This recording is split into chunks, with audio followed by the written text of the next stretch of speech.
It's World of Dance Week 3, and we are knee-deep in the qualifiers. You're tuning into the destination for TV superfan discussion, AfterBuzz TV. And now, let the buzz begin. Welcome on in to AfterBuzz TV's World of Dance After Show. And you know what? Tiege made a really good point. By the way, I'm Kristyn Burtt. I want to say something. She's like, you're not knee deep, you're ankle deep. And she's absolutely right, because the qualifiers are going on and on and on through July. I'm just letting you know right here and now, at least through mid-July, we will be knee deep in qualifiers. So yeah. I'm Kristyn Burtt. Welcome to the show, you guys. The whole group is here. Yes. Starting off with Tiege right over here to my left. Yes, I'm so happy to be here. Yeah, we have got a whole body left of work to see, of dances to see, of routines to get through. So we're so excited. It's just the beginning. Just the beginning. Yes. And to her left, Kim Davey. Hi everybody, I'm Kim Davey from New Zealand, and yeah, I'm super excited, to be honest, about the fact that we're going to see so many amazing acts over July. So I'm excited. Bring it. Bring it on. And remember, the season is 16 weeks. This is why it is so long and drawn out. And I believe I was trying to get the actual date of the finale, but it looks like it's in mid-September. I don't know if it's that like 11th or the 18th date, but just keep your eyes on the target. I'll just have to do the math back too, but you'll get an idea. But I think they're also skipping a week for 4th of July, so we'll have to, we'll have to figure all that out as we come up to it. But overall thoughts on week 3, would love to hear it. What do you think? What do you think, Kim? Yeah, I was very excited to see Down Under represented with the Australian dancer, and I just love World of Dance for the pure purpose of bringing the world together, seeing all these amazing acts from throughout the entire world. Everyone brings something a little bit different, like the Brazilian samba tonight, like rock and roll, beautiful colors, headgear. It was just exciting, and every week it is more and more exciting, and the amount of talent in this world, we are so lucky to be living. It's kind of ridiculous. It right? really is. Isn't it crazy? Like, you think that there's talented people where you are, like in the city you're in, and then you just realize that the whole world is full of people that are doing crazy, amazing, innovative things. Yeah, so overall I was really impressed with the episode. I think the interesting part for me this week was that the judges seemed to be on different pages. Totally different pages. Right? I mean, nobody was scoring even close to the same score. So it was interesting to see that. But I think we got some really interesting performances. We saw some good routines. We saw some things I wasn't totally agreeing with their scores. The scores were kind of the big question mark for me this week. Yeah, and I think we'll have a little chat about that at the end too, because they tipped their hand about something, or Jenna admitted to something, and I was like, oh, that's interesting. So, well, but let's get started. Let's dive right into this. And we kicked off the night with the Ruggeds. They are in the upper team division. They're from the Netherlands, and so we're starting international. This is all good. 7 men altogether. They've been around since 2005, and they compete a ton. They mentioned on the show too that they have 40 titles. So this is really kind of interesting when you kind of sort of kick off the night. What did you think up with the Ruggeds?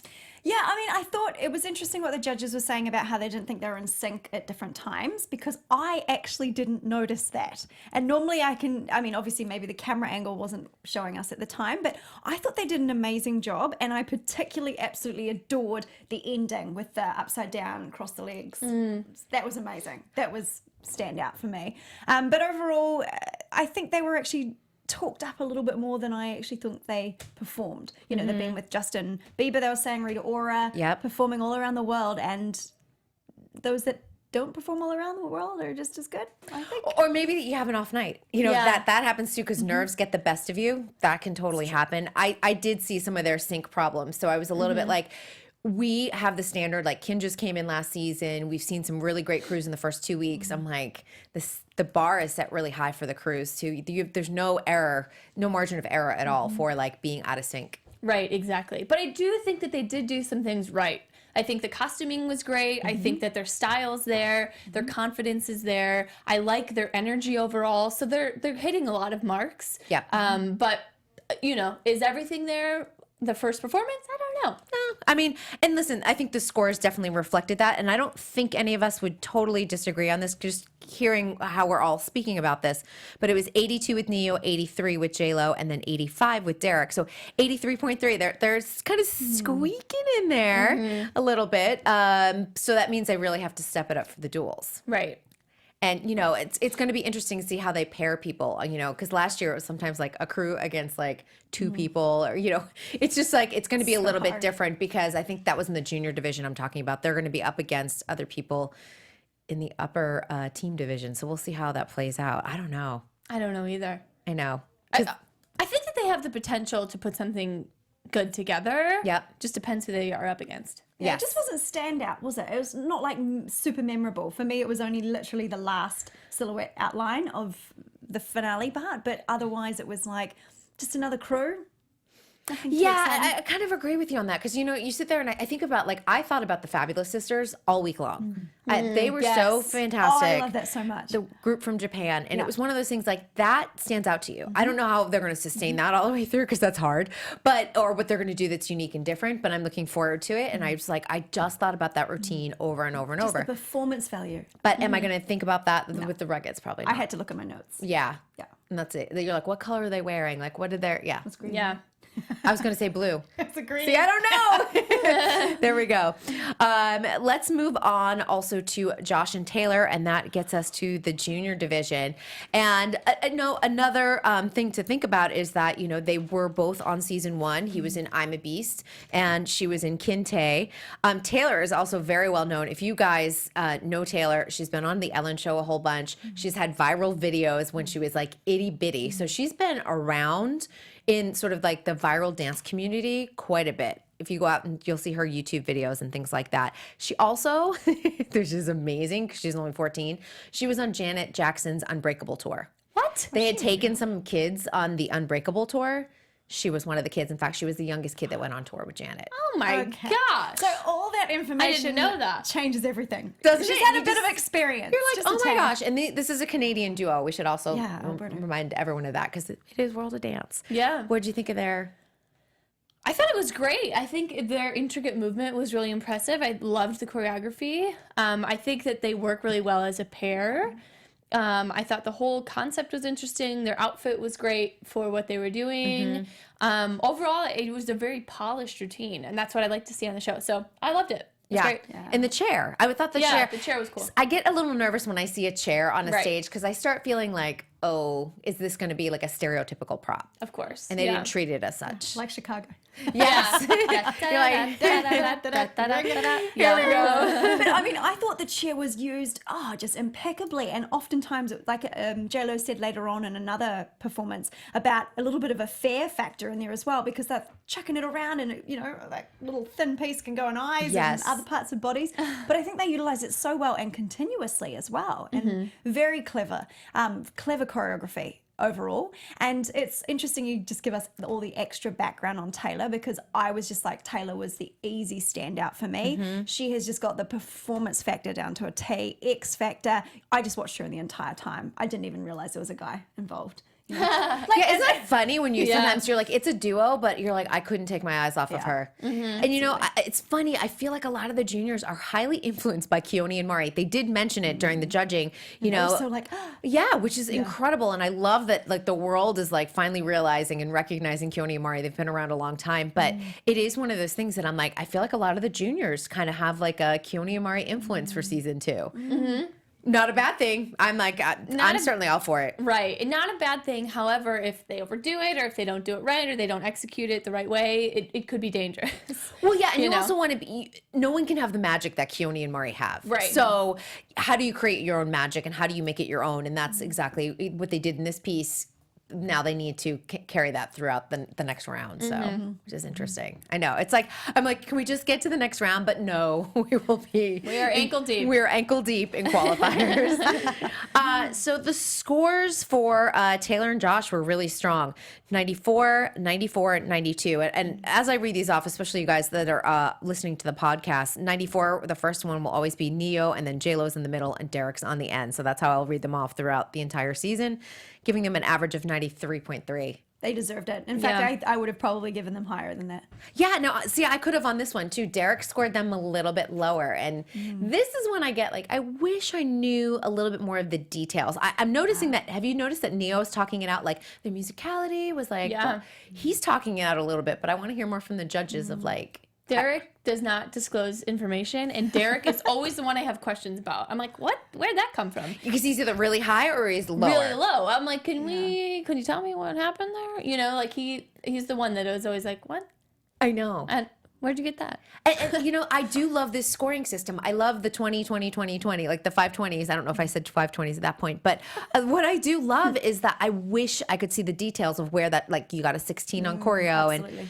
Or even just giving us the judges' average, maybe, because it's probably takes too long to sit there and like give us what J-Lo did and what Derek did. Yeah. But maybe the overall average of like performance, this is where they got knocked. This is where the dings came in on their performance. Judging is so super hard when you're doing it in a scorecard like that, though, because obviously you don't know what's coming up later on in the event, and like just to actually give the correct score based on that performance versus the other, it's just so tough. Like, It's tough, but I think that would be a cool interactive element for maybe their website, or obviously this is only season 2, so there's definitely room to see where people are curious about certain things. So maybe it's something that they break down after the show. I don't know. for us, It would be total cool for dance us nerds, to see. we want to see the details. And season 3 is like, we're right on the heels of season 3. They're shooting Right. this fall, and then it airs next winter. So I mean, it's coming at you fast. They're casting right now. So Yeah. Amazing. Well, yeah. Well, hopefully, like all these improvements. Like, can we give you a list for season 3? We got a couple of things on all of The that. other thing just about the judging, at least in the way they do it, and when each of the other judges don't know what the other is giving, they're not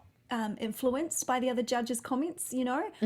They truly are giving what they truly believe it's worth, and that's good, because otherwise I think in some of the other dance shows, there's lots of times they're swayed by the other judges' you know, actual scores, or not scores, but feedback and stuff. So I like the way it's private. So in that way, it's true and real and honest. Right. Yeah. Right. And you can kind of tell sometimes, you're like, J-Lo didn't like this act, and Derek did, and like this is where, and Neo's always off on his own too. He's like, I'm totally in, or I'm just not. And he's like, this season he's been like, in my opinion. So I feel like because he was the tough judge in season 1, and now I feel like he's like, I'm just gonna let you guys know this is my opinion. Yeah. He's like, I'm tired of getting dinged for my fans on this. Anything good coming in from the chat room? Yeah, you guys are amazing. Thank you so much for being in the chat room. We always appreciate hearing what you guys are thinking. Yeah, we have got some great people in here. You guys are giving us some good insight. So I will keep watching this and Let keep us you know. updated on what's happening. Yeah, we appreciate that you guys are watching live with us. We move on to Lock and Lowell crew. Lock and Lowell. Lock and Lowell. When I read that today, like who, you know, the contenders were, I was like, this one is like, makes me laugh. But I was like, of course it comes out of South Korea. And what I loved about them is that even though, you know, it's about locking, you really saw the K-pop influence here. And I mean, if anyone's watching any of the K-pop videos, if you're following BTS, who is like taking over the world, you see the color, you see the influence in the choreography, and you definitely see that in what that crew created. Yeah. They are very well known on the Hip Hop International circuit. So if you guys follow Hip Hop International, they've done very well with that. So I was a little surprised. They were in the upper team division. I was a little surprised that some of the judges were a little lukewarm on this performance.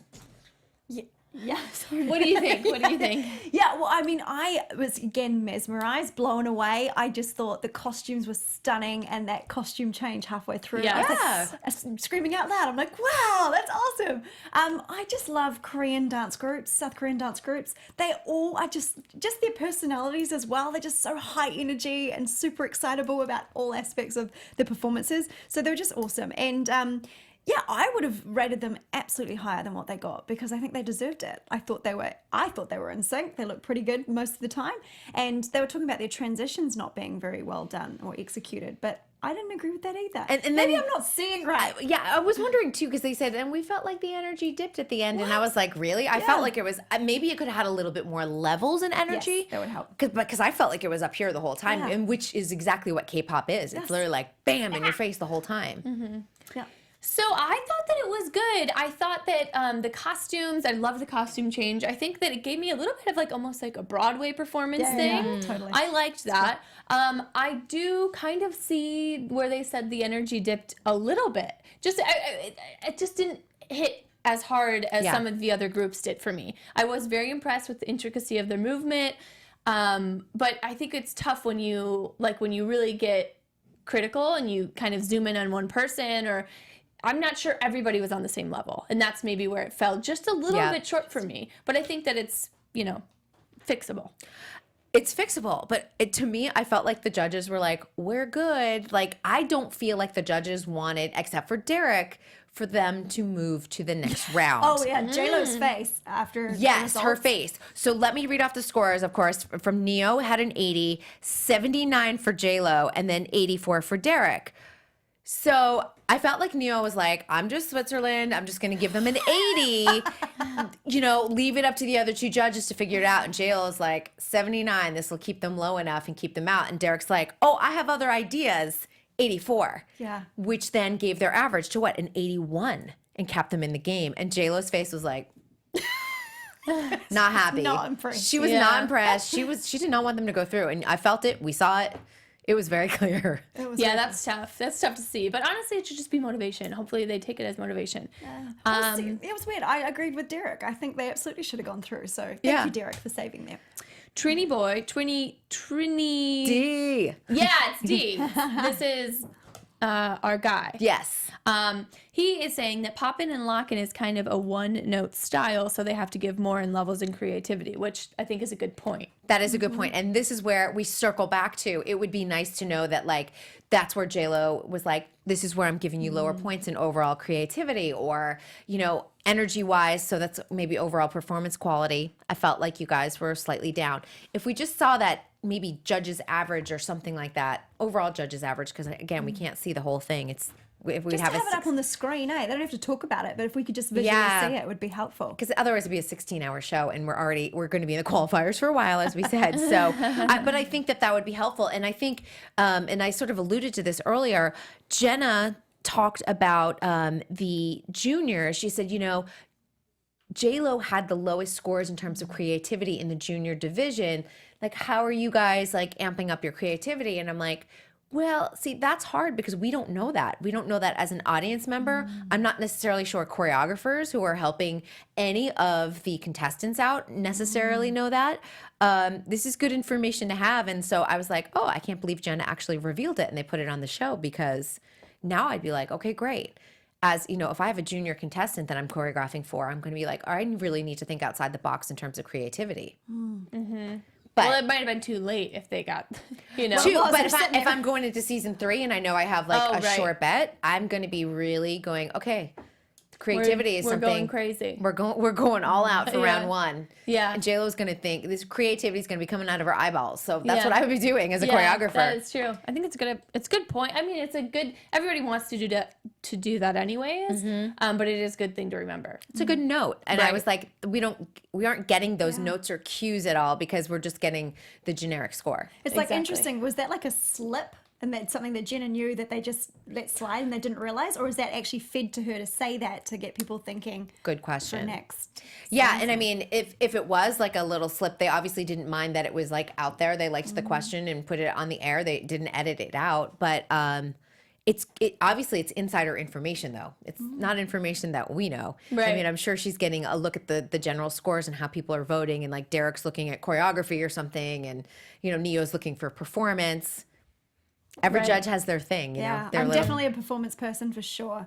One that captures my heart, the X factor. That's always that wins. I'm a technique person, so I'd be like, Me too. Yes. I just need those feet to be pointed. Yeah, they have to be pointed, floppy for dead sure. fish feet drive me nuts. Totally nuts. And okay, so we're moving on from Lock and Lowell, and we've got to get into Michael Demesky. Woo! Yes, and I'm going to talk about Michael Demesky a lot because let's just start with the fact, okay, Billy Elliot, anyone who knows the show, have you guys seen Billy Elliot? You've seen it. They go to Billy's school for like 5 months before they even take on the role. He did it in Sydney. He did it on Broadway. He did the second national tour. This kid is no joke. So he was already amazingly cross-trained when he was young. Of course, they revealed that he won So You Think You Can Dance Australia in 2014. He came to the U.S., and I will tell you that Nigel Lythgoe was super gung-ho about this guy.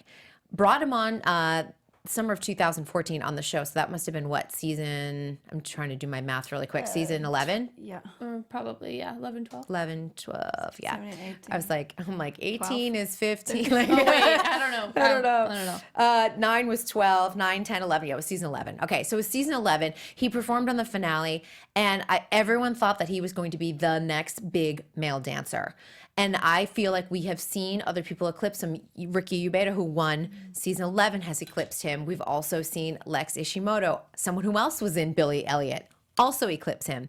And you can see that. They kind of alluded to that he's had a hard 3 years. By the way, he's been performing with Shaping Sound. He's doing great. But at the same time, he hasn't had that big moment. And I feel like this show is his big moment to come back. Even though he wasn't really gone, but I feel like just to rise to that next level that he should have been there all along. And I don't know what happened here in the LA dance scene. So many factors come into play that you have no control over too. Right. Well, and I think that if any show is great to just highlight you, I think this is a really good show. It's different than the other dance shows, and I think that he put on an incredible performance, and it's all about him. You know, it's less about comparing yourself to other dancers right now. So I think we were able to see him shine. His feet made me so happy. They made me so happy. They're the best feet on the season so far. Yeah. And I'm in love with pointed feet. I thought it was an incredible performance. I think it showed his movement and his quality of movement and his control, and innovative movement. I was just impressed the entire time. So I think that I think you're right. This is his time to really make a name. Now everybody, I feel like, should know who Michael And Dembski I think a lot is. of dance, like So You Think fans are probably aware of him and things like that. But I'm like, the rest of America, wake up. Michael Dembski's here. Yes, exactly. How about for you? Just so incredibly, just so strong, so technical. His elevation and his moves, his musicality, everything was so on point. And I mean, I can relate to him being a Kiwi and he's an Australian. When you come to this country, and I mean, everyone who comes into the arts generally goes into the struggle period of trying to make it work. But when you're that far away from home and you're on a certain type of visa, which by the way costs you thousands of dollars to get and years or months to actually apply for, and then you come here and you're on restrictions as what you can do for work, and you're trying to pursue your dream and you've got no support system, it's so much harder. Yeah, if this is his time, this is just going to make him, isn't it? Because he deserves this. He's totally deserves this. Put in the hard yards. Oh, and he's coming on my show, you guys. I forgot about that. Let me look at the date. I was like, oh yeah. They just confirmed it like this week too. So I'm like, look at my date. It's not until August, you guys, August 7th. But I will have Michael Dembski on To The Point, which is Tuesdays, 3 p.m.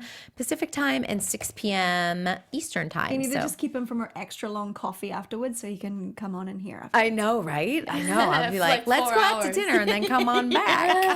Yes, and that's on Popcorn Talk. So, and dancenetwork.tv also has it too. So, just so you guys know, I was like, oh yeah, that's right. He's on the show. Because he's this good-looking boy too. He is. And I'm like, I can't wait to like get him, and just be like, what were those years like? And you make some really good points because we're born here. So we have it easy in terms of like, we don't have the homesickness, the green card, the expense, everything that comes with that, those particular struggles. This town is already filled with struggles without adding those layers to it. So that's a great point. Yeah, and so many do it though. I mean, it's interesting. It actually gives you, I don't know, this is just a generalization, but more of a stronger work ethic because you have to work that much harder. And when they get here, they're so much more prepared because of what they've had to go through to get the green cards and all that sort of stuff. It's not easy, but it's worth it. He did Newsy's first national tour too. Like he has worked, I just feel like it hasn't been, I think people were just expecting him to just be like, bam. Right, well, the biggest problem is when you come to a bigger arena like the States, like you said, nobody knows you. You have to start all over again. So think of all those years of connections and network that he had in Australia, and then he's got to start it all over again here. It takes time, as we know, to network. Yes, it certainly does. So they loved him, which is no surprise whatsoever, and some really nice high scores, 90 from Neo, 95 from J-Lo.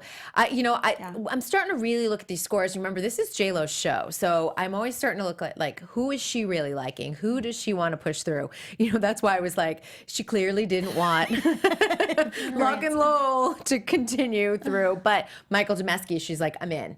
And then Derek gave him 93, so 92.7 is a great start. Yeah. Some he people in deserves the it. group chat are saying that they wish that his score would have been higher. Yeah, I would take that. I had a feeling at that start when I thought that they were going to go with the 100.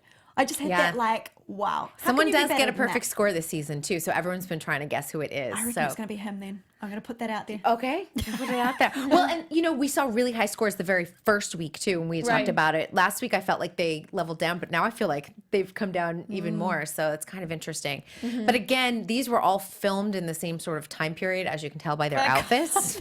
No change. I know. How We're funny like, is that? J-Lo has not changed her outfit for 6 weeks. No. Yeah. Hilarious. It's funny. I'm surprised, but it's probably with hair and makeup. It's just way too much to change them after every single. And you don't know who you're going to put in what episode. That's the thing, So it's isn't it? almost like to keep Yes. continuity, you might as well keep them in the same outfit. It's super smart. And I will tell you that they have shifted around some of the episodes because I have articles coming out with some of the contestants and some of the people on my show. And they've been like, we have to switch the dates around. This person was pushed back. This person was moved forward. So there is some last minute sort of juggling going on. Because what is the reason that they need to do that? Do you know? I think it's how they want to pair people. They want to create emotion and levels. And I bet like if they're in the editing bay and they're feeling like this episode feels flat, we need to bring in this contestant from week 5 and shuffle that around.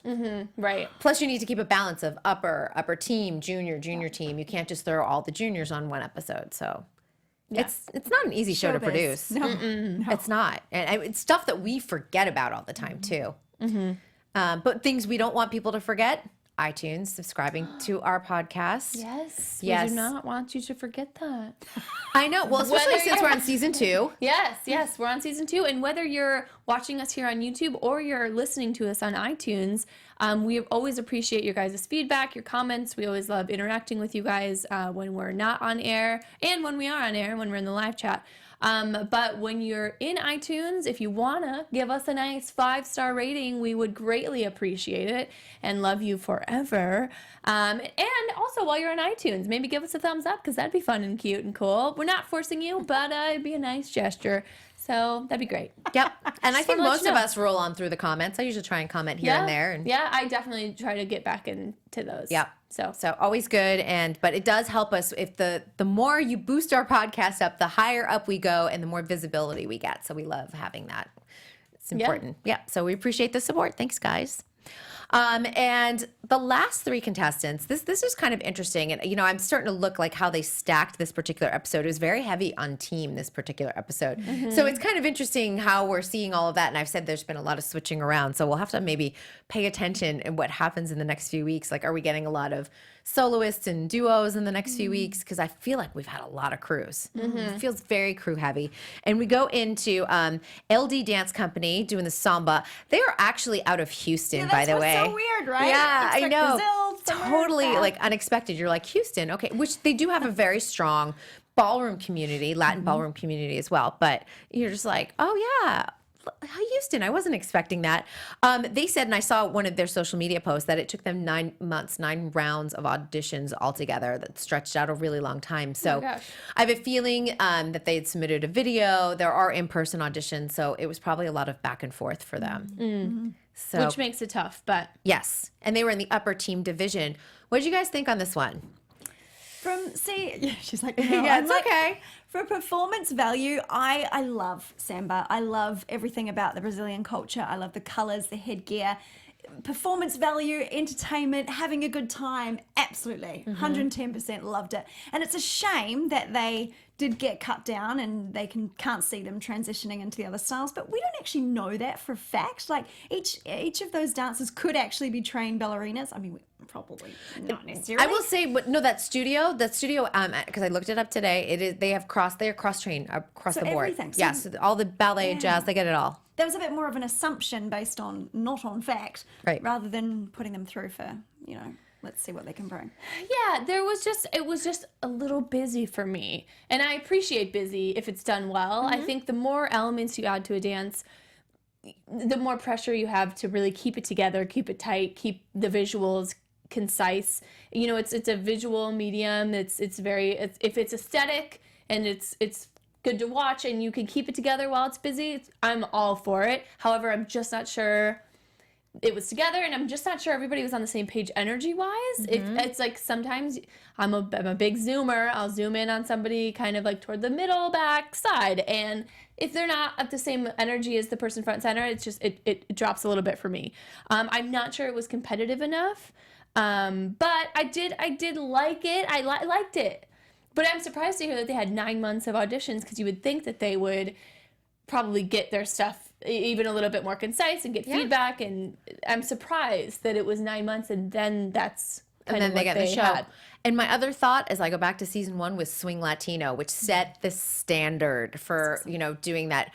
Big group numbers. I mean, they were tossing girls in the air across that stage. Yeah. Obviously, they were a top 4 finisher as well. And I'm like, when you see what Swing Latino did, even if you're not the same type of group, you know that the comparisons, because it popped into my brain, you know that you have to bring your A+ game. Right. Because Swing Latino, you were like, holy cow, what just happened? I mean, that was really amazing stuff. And I felt like this was a little bit underwhelming as a result. Because my brain was like, I wonder why they let something like this through then, because it is purely for entertainment value. And therefore, is it just they wanting more diversity, different dance styles? What is it? Because surely if you're both agreeing that they deserve the score they got, then there's surely many other groups and crews and stuff out there that are better than them. I'm going to guess some of the diversity in genres and styles has a big part of that. And, finding like a samba couple is one thing. Finding a samba group is a whole other thing. And some people have to lose in the qualifying round. Like they can't make it. Everyone can't make it to the duels. You can't wind up with, start out with like 75 people and 70 people are going on to the duels. We'll be here until next summer with that. So I think that they have to find those groups that are maybe just a little bit under, wondering if they will rise. And then some of the groups that are good, but you're like, what if they have an off day? And certain people don't make it through, and other people aren't going to make it through. And I think they have to look at that overall picture as a producer. And I hate it because sometimes, we're looking at this as dance fans, but other days you're like, we have to look at this as a producer and what they would be doing. Show's got to work. Right. Yeah, show's got to work. And we have to get rid of some people. And that's why I was like, literally, like J-Lo was like, we're getting rid of Lock and Loll. Nope, we're not. Nope, not this week. Yep. So when the scores came out, it was Neo that had the higher score with the 79. It's because he got up there and he got to experience it. Like you said, he got to go and get the vibe going. It was the personal Felt for connection. them. Yeah. 73 and then 71. So it was a total of 74.3. They were nowhere near getting through. No, unfortunately. Yeah, I know it's hard to see people go home, and I've got to imagine it's hard watching because you know how much hard work you put into it, and your heart was there, and you see all these other people like moving through, and then you're like, geez, that's not really what. It's always next year. There's next season, and they do ask people back, as we're seeing Eva Igo's coming back next week. I know people are excited about it. People are so excited. I will say that, when I would talk World of Dance with people were like, that Eva Igo. She was the only one that people really remembered. Everybody knew of Les Twins, but it was Eva that sort of won over everyone's heart. Yeah. I know. So cute. She's so cute. She has grown, you guys. Wait till you see her. And I think even in the last couple months, she's just like hitting that. She's like 14, 15. So she's like super tall. And when I saw her in November, I was like, you grew. And she was like, yes. I'm like, you certainly did. And then we go into Rascals. Out of Hawaii, junior team division, 11 dancers. They're all between the ages of 9 and 17. And that little nugget in front, who is 9, I don't know your name, but you are so cute. And we love your emotion. Don't lose that. Yes. Because it's such a precious part of like Life. who she is. Yes, Yeah. life and just owning your emotion and just crying when you need to. It's awesome. I don't know why I'm crying. Yes. She was so, So cute. cute. I think that there were a lot of nerves involved in this routine. I think she was very nervous. She looked like she was going to throw up before Oh my she gosh, started. yeah, all of them were very nervous, which I think that when we get to see them perform again, hopefully they feel a little bit more comfortable in the situation, because I feel like the nerves played a role in this. part in Yeah. their performance. I could have seen it hit a little bit more clearly. And I think the nerves just made him a little bit shaky. Not everything was like hit. It was like reverberated just a bit, because I think that they have a lot of nerves involved. So maybe if they can just settle in, now they're in the competition, now they should feel a little bit confident. Yep. And so I think that will help them in the next round. You know what makes me think? Because they were like, we can only afford, it's very expensive flying in and out of Hawaii. Yeah. One competition a year. It's not like the kids that are on the mainland that are going to competitions every weekend, and the muscle memory and the being able to deal with situations of like audience members, nerves, all of that. Right. This is a big deal for them, and you could see that it was a big deal for them. You're right. That makes a big difference because when you're young, you're competing at competitions every weekend. But yeah, you're right. If they can only go to one competition, they're not always in front of a large crowd that isn't just their friends and family, you know. So that's And now we've added J-Lo and Derek and Neo and some TV cameras. LA, Hollywood. Right? Yes. Yeah, you're at Universal Studios. Like, that's overwhelming. Crazy. Yeah. That's overwhelming for me when I step on the lot. I'm like, this is so cool. You're 9 now, and you're like, this is our one competition of the year, you know? I have to cry. That's just what's so awesome about dance, though, isn't it? Because, yeah, when you're growing up and you're going to competitions all the time and you're learning about being in front of people, the confidence that you build, and just the life skills that you're learning in general. And when you see those that haven't had the experience, you really see the difference. So as we know, dance does so much more for you than just learning how to move your body. It's so much a full immersive experience for confidence, for escapism, for dealing with your turmoils of daily life. It really is a full picture thing, and I just love dance so much. It's just amazing. And you know what makes me think about Rascals too? Like, the lab last year came in, like, they work really hard, and they were probably a little bit more polished than the Rascals, but we saw the lab come in, you know, in week 2, I think they were here, it was last week. So, you know, you just see them in the second year on World of Dance, and you're like, stronger, tighter, like they have their game face on, they added a few crew members. It's amazing what experience can do Yes. for your confidence. Yeah. Right. Yeah. So, I mean, they could potentially wind up in that same sort of position. The scores on this, 83, 83, 88. So Derek kind of liked him. He did. Yeah. I don't think they deserved that high a score. I don't. Like an 85 maybe? Or are you good with 83? I'm more good with 83. You're good at 83. I probably would have gone about an 85 with them. But I think I just was like, I'm so into that girl on the front. I was like, I'm going to cry with you. I don't know why I'm crying either. But yeah, so their average score was 84.7. And then we move into the last group of the night, the Electrobots out of Phoenix. I saw these guys on the World of Dance tour. So I don't know if a lot of people know this because it was a very small tour, but after season 1, they did a small tour around the U.S. and the Hasovich sisters went, Eva Igo went, Diana Pombo, DNA, Luca and Jenna Lynn, and Electrobots. So they were the only ones not in season 1 that went on the tour. And I thought, they're going on season 2. I just knew, you know what I mean? Like, Interesting. Isn't that interesting? Allowed? Like, that's weird. That's kind of a spoiler alert. Kind of a spoiler, right? And the tour was in November, and people had already found out whether they were returning or not. So, like, DNA at that point knew that they were returning. Eva Igo at that point knew they were returning. And I think I've said this before. I had interviewed Eva, and I was like, if you were asked to come back, because I couldn't directly ask her, I'm like, would you come back for season 2? And she was like, yeah. And I have a horrible poker face, and I was like, this girl has a horrible poker face like I do. So I knew that she was on season 2. Yeah. So Electrobots also at that time knew, and they did this number. Oh, this exact one? This exact number and 2 things that stand out in my mind on this. One, that it was much cleaner on the show. So they did a lot of work on it between November and, you know, doing on the stage in January.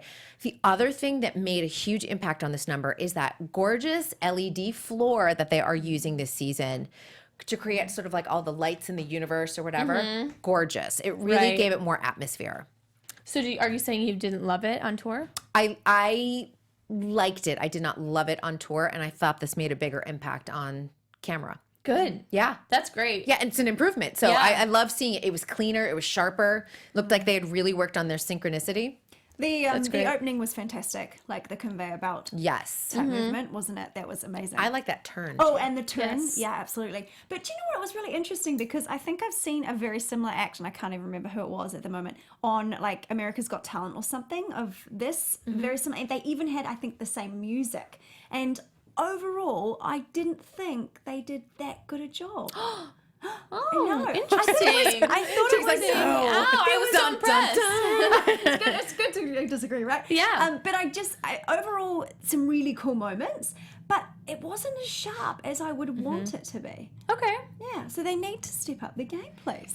And this was a huge step up from what I saw in November. So They have room to improve, and they're willing to work on it. I will say the lights were amazing for me. Were they a bit distracting?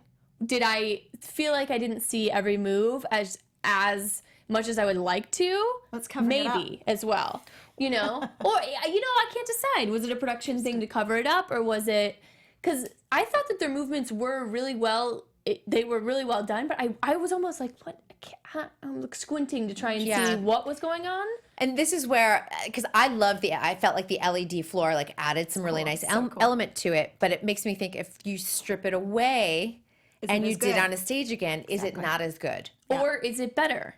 Or is it better because it's cleaned up? Well, yeah. So I can't decide. I'm torn because excuse me, stop. Can you please do that again now without the lights? Thank you. You go back to the theater in Thousand Oaks where I saw you. Because I think that it might be good, but there's so much going on, or it makes me. I'm curious as to what happens in the duels on this one. Who they're up against, what type of number that they're doing, because I'm sure I have a feeling some of their repertoire was played out on World of Dance, the tour that I saw, because they did probably 3 or 4 numbers. So if they just focused in on those 3 or 4 numbers, I'm probably going to see something very similar again, because if you just hone in on these 3, 4 numbers, you're like, that's enough to almost get me through the entire competition. Was it different stuff? Because what I'm worried about with them is sometimes when you have such a specific style, it's hard to obviously switch it up or look different or raise the bar. Did you think that they I wasn't sure there was enough versatility? depth there. And I think that was one of the things that I was a little bit like, okay.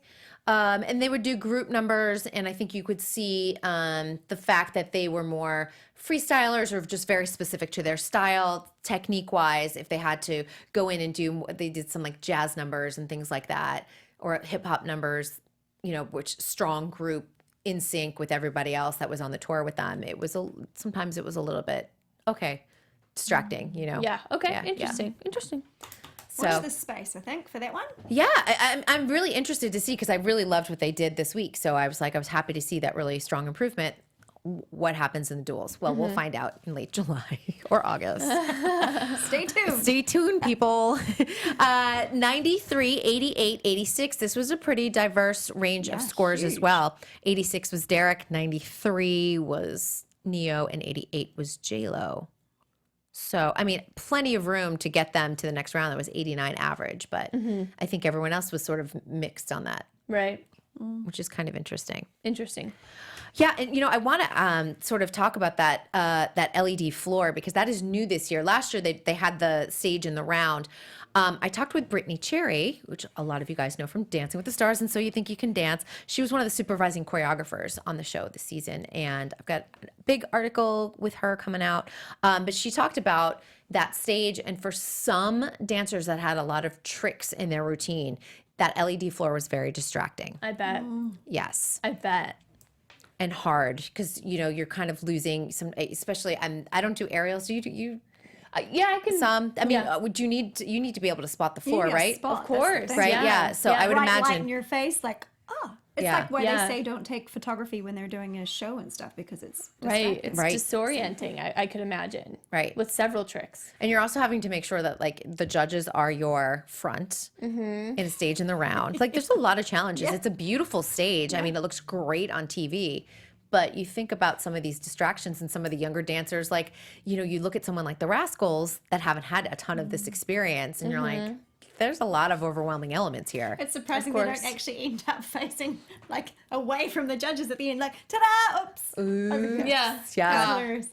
That's an interesting point because I could see that being distracting. And kind of when you're dancing, the one thing is there is the floor. So it's like that's the one thing you can count on. You know where the floor is in relation to your body. So it would be interesting to to add a few elements to that. Yeah, and a stage in the see that round is being never difficult. easy unless you had experience on it. And I know, like, Brittany's role as supervising choreographer, it wasn't to ever choreograph anyone's number, but it was to help them not only with spatial awareness of that stage in the round, but also blocking for camera, because a lot of these people have only done stage. And so, you know, you're just looking at one audience straight in front of you, and now you're like, you've got cameras here, you've got a steady cam, you've got a jib, like all of these different elements. Like, and there's moments where you want to look at the camera and be like, bam, which they do great on Dancing with the Stars. You know, they always find their camera and they're right there. Yeah, exactly. But those are the things that they needed to be taught. And so she was there to help with those little refinements. Yeah, I would like to see it being filmed, because I wonder if they have cameras on stage. They don't, do they? Once.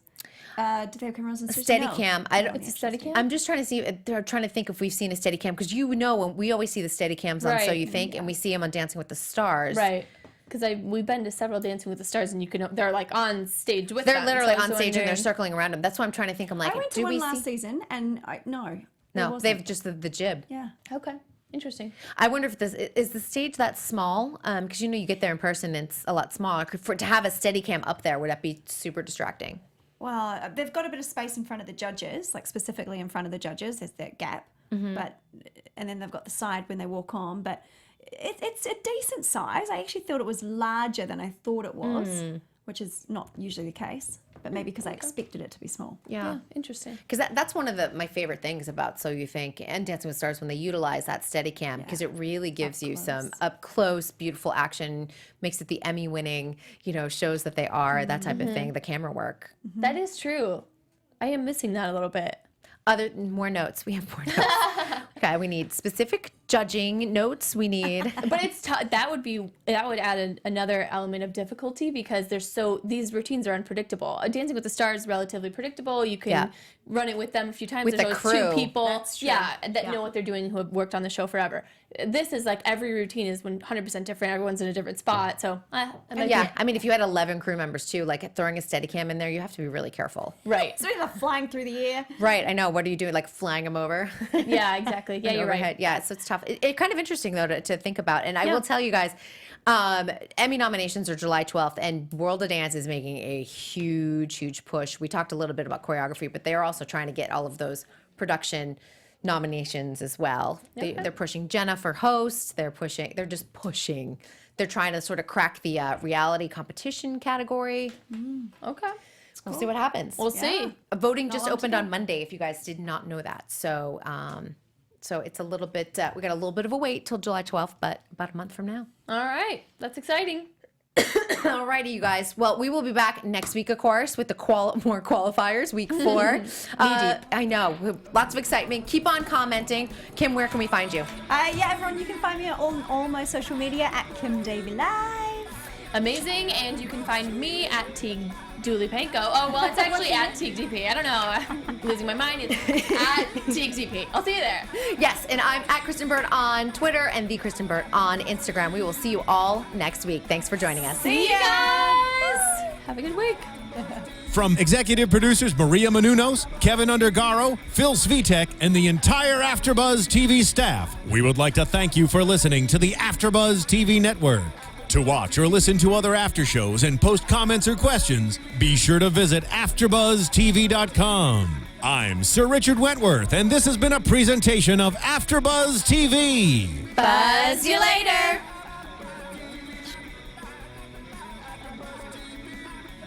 The views expressed herein are those of the hosts only and do not necessarily reflect the views of AfterBuzz TV or its owners or principals.